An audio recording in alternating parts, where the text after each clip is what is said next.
Arga, ini nilai kamu ada merahnya. Ya Allah, Arga. Arga, bangun. Ini dia si jobless boy kita. Kamu padel dong biar langsing, masa kayak begitu cabi. Makanan-makanan beresin semua tuh. Sekali rokok gue dong. Cuma 25.000 doang THR. Dwiki itu sekarang kerja di SCDB. SCBD kan? Kamu kan masih nunggu panggilan, kamu nggak tahu.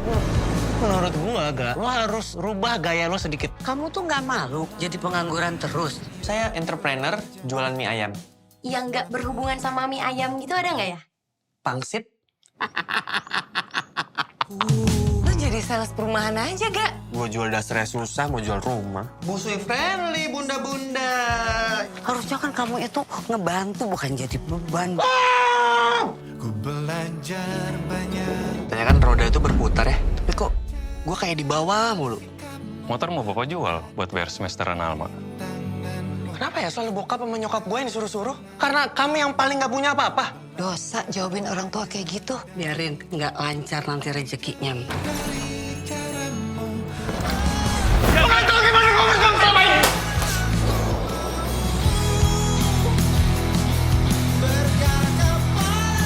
Kalau punya beban tuh dibagi, jangan disimpan sendiri.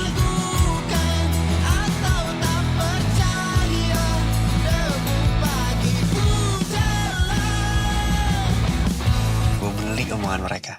Pelan pasti ku kabulkan. Ryan? Yes, sir. Here. Take care. Thank you kali maksudnya. My bad.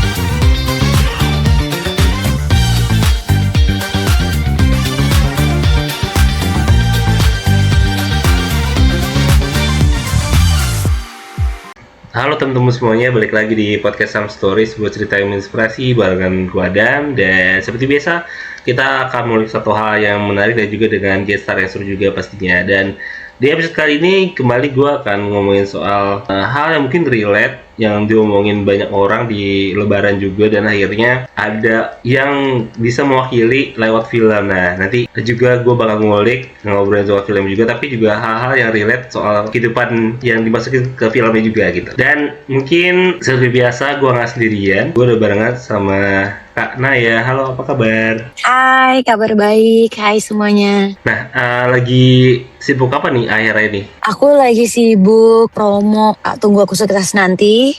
Sama lagi sibuk mempersiapkan satu judul lagi. Wow, udah Film yang ini ya. akan syuting setelah lebaran. Tahun ini ada 2 film jalan ya. Iya, tapi kalau Tunggu Aku Sukses Nanti kan udah selesai. Jadi udah tinggal promo-promo. Jalan aja. Kalau yang satu lagi baru mau memulai. Jadi lumayan nih deg-degannya ada.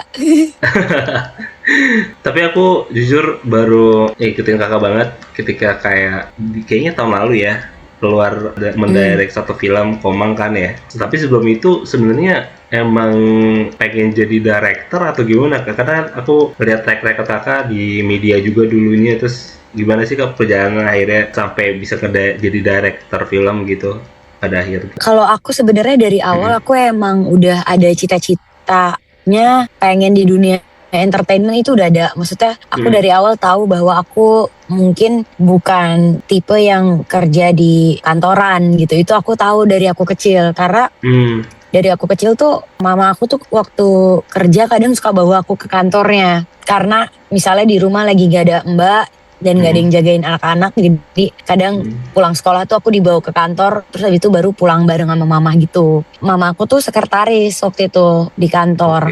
Oke. Terus jadi aku lihat gimana kerjaan mama aku. Terus waktu aku kecil aku juga sering dibawa sama tante aku yang art director. Dia art director buat majalah, iklan, terus makanan gitu. Nah aku dulu tuh waktu kecil suka diajakin buat jadi model gitu. Oh. Model-model cilik gitu. Dan aku ngelihat gimana tante aku kerja sebagai fotografer dan sebagai art director, dan aku ngeliat kayak ih kok kerjaan dia nih seru banget gitu. Kayak mama aku kerja, tante aku kerja, tapi kok tante aku kerjanya menyenangkan sekali ya, jauh lebih menyenangkan dibanding mama aku gitu pekerjaannya. Dari situ tuh aku udah mulai tahu kayaknya aku lebih suka pekerjaan yang memberikan ruang kreatif gitu, bukan yang kantoran duduk depan laptop liatin komputer gitu. Terus jadi sebenarnya dari kecil tuh aku udah tahu aku arahnya kayaknya akan ke art gitu. Terus tapi pada saat itu belum tahu apakah film director atau apa gitu. Kayak dulu tuh mikirnya kayak pengen bikin iklan, pengen kerja di advertising, bikin iklan. Karena aku dulu waktu kecil suka nontonin iklan TV. Dulu kan kita kalau nonton Doraemon tiap iklan kayak kita hafal ya, kayak bahkan iklannya belum mulai kita udah tahu ini iklan apa gitu. Suka main tebak-tebakan iklan gitu sama kakakku. Jadi kayak apa mungkin director iklan. Terus sempet coba juga kerjain di advertising agency. Akhirnya aku waktu kuliah coba kayak magang di advertising agency. Terus kayak bukan ini deh kayaknya. So aku coba lagi di Channel V waktu itu, broadcasting company. Karena dulu aku suka banget sama MTV. Terus mikir kayak aku kerja di MTV ya gitu. Tapi waktu itu kan MTV di Singapura, sedangkan aku kuliah di Malaysia. Dan waktu itu Malaysia tuh Channel V ininya company-nya. So aku coba kerja di Channel V, magang, kurang cocok juga, kayaknya bukan ini. Terus sampai lulus kuliah kayak TV kali ya. Terus akhirnya coba di Mata Najwa kerja di TV. Bukan juga, aku coba kayak ini bukan ini juga gitu. Terus begitu aku coba film, ternyata aku lebih cocok di film gitu. Dan aku di film pun gak langsung jadi sutradara, aku kayak coba jadi astrada, jadi telco, jadi make up, art director gitu. Maksudnya nyoba semua bidang lah gitu. Semua departemen, dan dari semua departemen yang aku coba, aku paling cocok jadi sutradara gitu. Aku ngerasa kayaknya aku lebih ke sutradara, directing dibanding departemen lain. Akhirnya dari situ, dari situ nggak berhenti deh, di situ terus sampai sekarang. Dan itu mungkin kayak prosesnya mungkin sekitar 15 tahun ya sampai aku ada sekarang di sini gitu. Cukup panjang banget ya kalau itu proses menemukan tempat yang kita cocok gitu ya, itu emang gak bisa sebentar ya. Jadi kayak ada yang mungkin orang yang langsung klop sama kerjaannya sampai bertahun-tahun dikerja di situ terus. Ada juga yang kayak pindah-pindah sampai akhirnya ketemu dengan satu passionnya. Iya, menurut aku ya harus kayak sama makanan, kita nggak akan tahu kan kita suka atau enggak makanan itu sampai kita nyicipin makanannya kan. Kita makan, kita cicip, kita rasain, ternyata gue suka lagi soto Betawi, atau kayak ternyata gue duren enggak lagi, tapi ya gue udah coba tapi gue nggak suka gitu. Nah, aku tuh tipe orang yang kayak begitu. Jadi aku kayak sama pekerjaan itu dan dalam hidup sih lebih tepatnya, tipe yang coba dulu baru ngomong enggak. Karena aku nggak tahu sampai aku coba kan, aku nggak tahu aku bakal suka atau enggak gitu. Even dari dalam hal makanan pun gitu. Kayak waktu dari kecil kayak cobain deh ini enak, ya aku coba. Kan ada yang kayak nggak mau nyoba gitu. Kalau aku tipenya iya aku coba terus nggak suka, baru tahu kalau aku nggak suka, atau kayak iya suka, enak, aku mau. Sama halnya, dan itu terrefleksikan juga di pekerjaan aku gitu. Aku tipenya ya udah aku coba dulu semuanya, lalu aku rasain aku suka atau enggak gitu, cocok atau enggak. Ternyata kayak ini enggak, ini enggak, ini enggak, ini enggak. Begitu coba di film, ini gue suka, gue enjoy. Oke, tapi di film apa ya? Film itu kan luas, banyak gitu apartemennya. Ya udah aku coba satu-satu. Jadi tim make up, jadi telco, jadi art director pernah, produser pernah. Ya udah aku cobain satu-satu. Di film-film pendek teman-teman aku selalu bantuin sampai bahkan nyoba di depan layar pun aku cobain juga gitu. Terus ternyata dari semuanya aku paling suka penyutradaraan gitu. Ya udah akhirnya aku kayak oke, aku mau coba deh di penyutradaraan dan bikin film aku sendiri. Menarik. Tapi dulu nggak kepikiran ada, maksudnya berpengaruh jadi pengen jadi sekretaris di sebuah kantor gitu karena diajak jadi ke kantor setiap hari gitu. Malah aku nggak mau. Iya, karena kayak kok kayak membosankan ya mama aku kayak di depan laptop. Sedangkan tante aku kayak di studio, photoshoot, banyak anak-anak, banyak makanan, terus kayak lebih hidup gitu rasanya buat aku pada saat itu ya. Lagi-lagi kan emang cocok-cocokan ya. Dan aku ngerasa emang ya disitulah akhirnya aku menemukan minat bakat aku gitu. Apa yang membuat si pekerjaan penyutradara ini yang paling cocok di antara banyak pekerjaan di film ya? Yang paling cocok kayaknya di director nih, ada momen apa sih yang akhirnya ya fokus di director aja gitu? Kalau aku di awal-awal aku tahu kenapa aku cocok, karena aku anaknya bosenan. Jadi aku jadi produser, aku bosen nunggu syuting. Di lokasi kayak nungguin syuting, ngurusin make sure kayak semuanya oke, terus ngitung budget apa segala macam, tapi bosen banget ini doang ya. Jadi art director bosen, kok bosen ya gitu. Terus jadi make up bosen, make upin doang. Sedangkan kalau director tuh kayak semuanya dipikirin, jadi kayak nggak ada bosannya gitu. Kalau kayak ya make up dipikirin, art dipikirin, terus gambar dipikirin, cerita dipikirin, semuanya tuh dipikirin gitu. Jadi aku nggak pernah merasa bosan ngerjain project ya gitu sebagai director. Tapi kalau sebagai yang lain tuh aku ada bosannya. Gitu. Kayaknya emang pada dasarnya aku tipe orang yang suka mengerjakan banyak hal. Kayak aku suka sesuatu yang dinamis gitu. Kayak oke, abis A, B, abis B, C, abis C, D gitu. Tapi kalau misalnya cuma ngerjain satu hal aja, itu aku ada bosennya. Gitu. Tapi kakak tipikal orang yang ini gak sih? Kayak perfeksionis yang tipikal itu juga nggak? Iya, aku cukup perfeksionis, tapi aku perfeksionis terhadap diriku sendiri. Jadi kalau sama yang lain, sama orang lain aku bisa memaklumi, atau sama departemen lain misalnya kayak aku pengennya A tapi nggak bisa, cuman bisa B, ya udah aku bisa kayak ya udah memaklumi dan menerima itu gitu.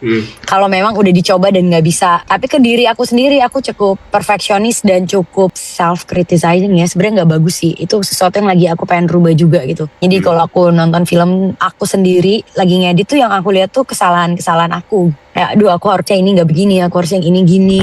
Aduh yang ini harusnya diiniin, aduh ini harusnya bisa nambah shot lagi gitu. Jadi kadang perfeksionisnya terhadap diri sendiri. Kalau sama orang lain cenderung lebih bisa memaklumi. Karena juga akhirnya udah ngedirect cukup beberapa film ya. Ada tantangan terus dan gimana caranya tuh ngadepin tantangan dalam mendirect ini gitu yang ditemuin biasanya.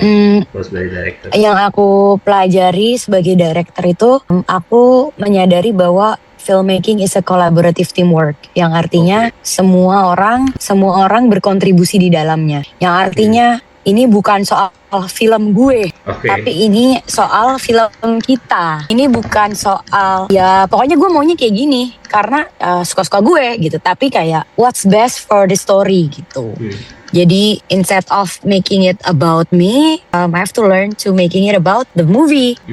Kayak apa yang terbaik buat filmnya gitu. Dan aku merasa ya kecenderungannya director ya, terutama aku juga, kadang kita merasa kayak ya ini film gua, ya gua maunya kayak gini karena ya keren. Tapi mungkin sebenarnya ya ceritanya nggak membutuhkan kekerenan yang seperti itu gitu. Mungkin ceritanya butuhnya simple, bukan keren-kerenan gitu misal gitu. Itu yang aku pelajari selama aku bekerja di bidang film gitu. Jadi aku belajar untuk berbagi beban sama kru-kru aku, sama departemen aku. Instead of kayak lo ikutin gue maunya begini, tapi aku lebih kayak oke, lo punya ide apa? Siapa tahu ide lo lebih bagus dari gue, siapa tahu ide lo lebih menarik dari gue gitu. Ntar mereka kayak oh gue ngerasa kayaknya ini bagusnya gini, naik gini. Kalau emang beneran cocok ya why not, ayo dikerjain gitu. Tapi kalau misalnya aku ngerasa oh tapi sebenarnya karakternya nggak ke situ sih, karakternya lebih begini, oke, baru kita diskusi lagi gitu. Jadi aku banyak melibatkan kru-kru aku, terus chief aku untuk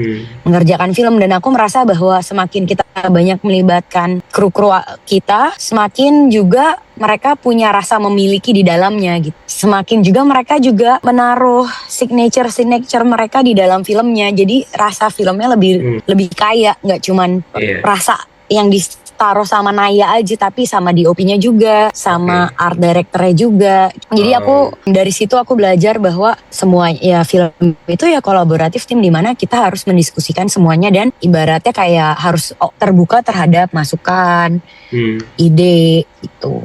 Tanpa mengurangi visi kita sebagai sutradara ya dari buat filmnya gitu. Tapi di keluarga sendiri gimana Kak? Kan banyak tuh ganti-ganti kerjaan dari mulai kantoran juga gitu. Terus abis itu sekarang konsisten di penyutradaraan ini gitu, gimana respon keluarga gitu? Mama aku tuh dulu nggak suka banget aku di film ya, karena film itu buat mama aku tuh kayak industri film tuh industri yang isinya cowok semua gitu. Pulang malam, terus pulangnya tengah malam terus isinya cowok-cowok semua, begadang, terus apalagi waktu itu kayak duitnya juga nggak seberapa gitu. Jadi mama aku tuh ngerasa kayak ngapain sih kamu kerja banting tulang kayak gitu, kayak nggak ada kerjaan lain aja gitu. Kenapa nggak kerja di kantoran yang fix income, terus 9 to 5 gitu, jam 5 sore udah pulang, istirahat malam gitu, kayak orang normal pada umumnya aja gitu. Cuman aku pada dasarnya aku kalau udah mau sesuatu aku cukup determine anaknya, jadi aku tetap kerjain walaupun nggak dibolehin ya tetap aku lakuin anyways, kayak aku nggak peduli gitu.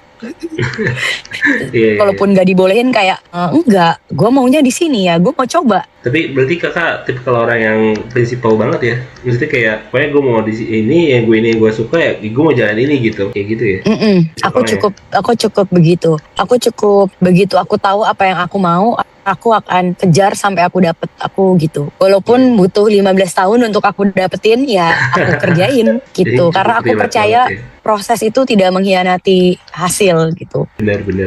Jujur sangat terlihat banget buat aku juga, kayak sebenarnya ada omongan untuk mempertanyakan kenapa fokusnya di sini sebagai di media juga, kayak kan mungkin juga tadi pasti kan mulainya mungkin duitnya nggak seberapa, terus mungkin juga ya tapi gue suka di sini gitu, bener kan tadi kayak apa rasa-rasa itu yang aku juga merasa relate banget sih. Aku juga mau bilang thank you banget karena di trailer itu udah di spill lagu soundtracknya yang Perunggu. Jadi sebenarnya akhir-akhir ini jujur aku tuh dengerin lagu Perunggu gara-gara nonton trailer filmnya nih. Relate banget nggak? Relate banget lagi lagunya.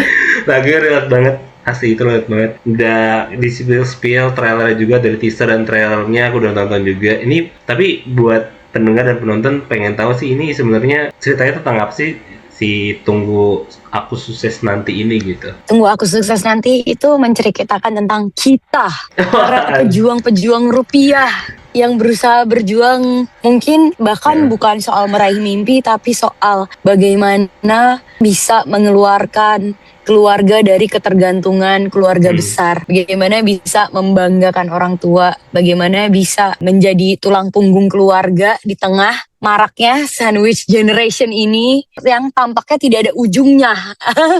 Jadi ya tentang itu. Ini inspirasinya awal kenapa akhirnya mau ngangkat ini dari mana? Apa dari ngumpul dari cerita teman yang setiap lebaran ditanyain kapan nikah, kapan dapet kerjaan yang settle, atau gimana tuh? Jadi sebenarnya awalnya tuh Evelyn penulisnya approach aku kalau dia ada project, terus ngomongin soal gimana satu karakter ini di setiap acara keluarga tuh selalu dikasih pertanyaan-pertanyaan oleh keluarga besarnya yang membuat dia jadi punya beban. Terus di situ aku kayak merasa menarik nih karena aku relate banget soal itu gitu. Dan itu dekat dengan aku, dan dari situ aku kembangin lagi bagaimana supaya lebih relatable dan lebih personal experience-nya ketika kita nonton gitu. Dan dari situ aku mulai melihat keluarga aku, bagaimana keluarga, dinamika di keluarga aku, bagaimana rasanya jika keluarga kita tuh jadi mungkin secara finansial paling lemah di antara yang lain, sehingga kontribusi kita terhadap keluarga besar itu jatuhnya lebih ke tenaga dan waktu. Sedangkan mungkin yang lain kayak tante-tante kita yang lain punya uang lebih banyak, ngasihnya uang bentuknya finansial gitu kan, bentuk supportnya gitu. Dan menurut aku ngerasa kayak inilah Indonesia, wajah-wajah keluarga Indonesia. Kalau Indonesia tuh menurut aku gotong royongnya tuh kuat banget, bahkan di dalam lingkungan ruang lingkup keluarga gitu. Kayak bagaimana bahwa masalah satu tuh masalah keluarga besar, bukan cuman masalah satu gitu. Jadi kalau kita ngomongin keluarga itu nggak ngomongin keluarga inti, tapi keluarga besar gitu. Dimana mungkin orang-orang Western nggak relate dengan kita karena mereka kalau ngomongin keluarga ya keluarga inti gitu. Dan itu adalah cerminan budaya Asia, terutama Indonesia, yang menurut aku cukup indah untuk kita celebrate juga gitu. Walaupun di dalamnya penuh dengan kepelikan juga pastinya, pasti ada plus minusnya gitu. Minusnya ya sekampung ikutan ngeroyokin gitu ibaratnya. Kalau ada kayak lu belum sukses yang komen satu kampung gitu. Mungkin kalau orang bule lu belum sukses yang komen cuman orang tua doang nih gitu. At the same time ketika kita punya masalah, yang turun juga sekampung gitu. Dan bagaimana kayak di Indonesia Indonesia itu ketika ada satu keluarga inti yang ibaratnya secara finansial lebih lemah dari yang lain, pasti keluarga besar ikutan support, ikut bantu dalam bentuk apapun gitu. Entah itu kayak bentuk kasarnya kayak sesimpel pinjem uang buat bayar SPP, sesimpel tuh buat ke rumah sakit, butuh buat masukin anak ke sekolah, ya ke siapa lagi kalau bukan ke keluarga minta tolongnya gitu. Jadi itu kenapa aku bikin film Tunggu Aku Sukses Nanti, dan kenapa digambarkannya dalam skala keluarga besar bukan dalam skala kecil, karena aku merasa bahwa ya di Indonesia semua itu terlibat dan semua punya perannya masing-masing di dalam keluarga besar. Yang lebih kaya punya peran untuk membantu secara finansial, mungkin yang paling lemah finansialnya punya peran dalam berkontribusi terhadap waktu dan tenaga gitu. Iya. Tapi kadang-kadang jadi clash gara-gara mungkin yang lemah merasa kayak sering dianggap sebagai beban keluarga gitu ya. Dan akhirnya pengen keluar dari ketidaknyamanan itu untuk bisa, ya keluarga gue juga bisa nih gitu sukses, terus abis itu jadi kaya ya kan, kayak gitu. Iya, dan itu biasanya beban anak yang melihat orang tuanya ada di situ gitu. Pasti itu bebannya anak gitu untuk kayak gimana caranya gue bisa mengeluarkan orang tua gue dari tergantungan keluarga besar gitu. Gimana caranya gue bisa menjadi tulang punggung keluarga gue supaya keluarga gue nggak ngerepotin keluarga besar mulu gitu. Dan itu penggambaran banyak yang tadi mana juga di trailer tuh ditunjukin realita sekarang yang nyari susah banget nyari kerja, akhirnya dicoba udah kerja dari sana sini, akhirnya dicoba jualan gitu. Relate-nya banget gitu ya dengan situasi sekarang gitu, dibanding-bandingin juga. Tapi dulu sempat juga ada di momen itu Kak, kayak dibanding-bandingin tentang apa biasanya Kak kalau pernah di iniin. Iya, makanya aku merasa Tunggu Aku Sukses Nanti itu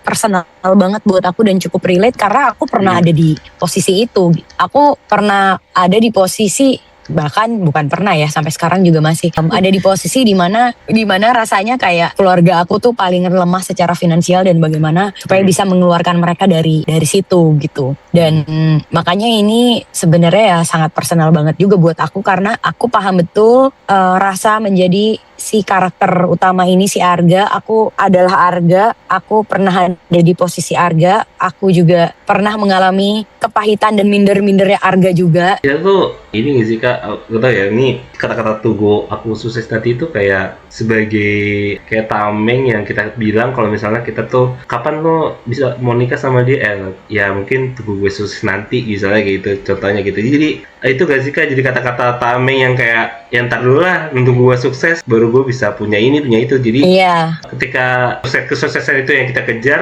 dan kita udah nyampe, tujuan apa lagi sih Kak yang mungkin atau kita nyari kesuksesan lain lagi ya, atau gimana Kak menurut Kakak gitu kalau misalnya kita udah sukses gitu. Kadang ada tuh yang udah ngerasa udah dapat segalanya gitu misalnya gitu. Karena menurut aku semua orang punya definisi kayak kesuksesannya masing-masing. Jadi definisi kesuksesan tiap orang pasti beda-beda gitu. Dan ya kita sendiri juga harus tahu apa itu sukses di mata kita. Karena kalau enggak kita cuma bisa ngikutin apa yang orang punya gitu. Apa yang ada di atas kita, bukan apa yang ibaratnya kayak yang mau kita capai beneran gitu. Menurut aku kalau misalnya kapan itu sukses, ya kamu sendiri yang tahu kapan kamu sukses. Dan kamu sendiri yang tahu apa arti cukup gitu. Dan buat aku pribadi kayak sukses itu adalah ketika aku merasa cukup bisa hidup dengan enak, bisa ibaratnya kayak udah nggak punya utang sana sini, terus nggak ngerepotin orang tua, bisa bantu orang tua juga, ibaratnya bisa menghidupi diri aku sendiri dan mimpi-mimpi aku. Itu definisi sukses di mata aku gitu. Karena kalau misalnya ya karena itu dia, setiap orang punya, menurut aku punya definisinya masing-masing. Ada yang merasa sukses itu kalau udah punya private jet, ada yang merasa kalau sukses itu udah kalau udah financial freedom ya. Tapi kan financial freedom itu tergantung kita juga, standar hidup yang mana yang mau kita kejar. Kalau financial freedomnya yang ibaratnya bisa terbang naik pesawat bisnis tiap hari, ya tiap kita pergi, ya itu beda sama financial freedom sesimpel kehidupan sehari-hari gitu misalnya. Kayak balik lagi kayak itu tuh harus kayak kita harus bisa spesifik mendeskripsikan apa itu sukses di mata kita. Ya harapan dan juga mungkin kapan kita bisa melihat Arga ini berjuang untuk kesuksesannya nih, kapan nih Kak? Berarti nih. Lebaran di bioskop. Lebaran bioskop ya. Itu gimana Iya. nanti harapan kakak mungkin ketika orang masuk bioskop dan akhirnya keluar dari bioskop ketika selesai nonton apa nih? Harapannya sih ketika orang keluar, mereka merasa hangat, mereka merasa bahwa mereka nggak sendirian, lalu kemudian mereka pengen ngajak orang-orang lain untuk kayak, lo nonton deh, karena ini kayaknya bisa mengobati lu. Aku gak sabar banget sih. Aku pengen banget nonton. Mungkin aku bakal menunggu Nonton, please. screening media dulu. Aku bakal nonton duluan di screening media kayaknya. Dan pengen banget nonton. Mantap, karena ini ditunggu relate ya banget nanti sih. pas screening. Siap. Dan thank you banget Kak udah sharing sama aku. Dan thank you banget udah bawa film ini. Ini menurut aku salah satu wishlist film yang aku tunggu juga ketika mungkin udah muncul teaser-teasernya dan posternya juga dan bahkan trailernya juga, karena begitu sangat-sangat relate. Bahkan sebenarnya kakak aja relate sampai sekarang. Aku juga sih sebenarnya di posisi yang kayak udah umur segini kayak gini-gini pasti banyak pertanyaan-pertanyaan gitu, terus mulai banding-bandingin sama adik-adik sendiri gitu. Biasanya Iya, kebayang. kan. Dan buat temen-temen yang mau ikutin kakak atau update dari filmnya bisa di mana nih berarti kak? Bisa follow di Instagramnya Rapi Films atau di Instagram aku, karena aku juga sering repost di @nayanindita. Oke. Dan di cast Some Story mungkin juga ikut bisa membantu ngesundul-sundul. Pasti dong itu udah pasti. kita ngesundul-sundul pasti. Iya. Oke, siap. Kalau gitu kita akan sama-sama ke bioskop nonton film Tunggu Agustus nanti di Lebaran. Dan thank you buat teman-teman semuanya yang sudah mendengarkan Samtalk podcast Some Story episode spesial bersama Kanaya. And see you in the next episode. Dadah semuanya.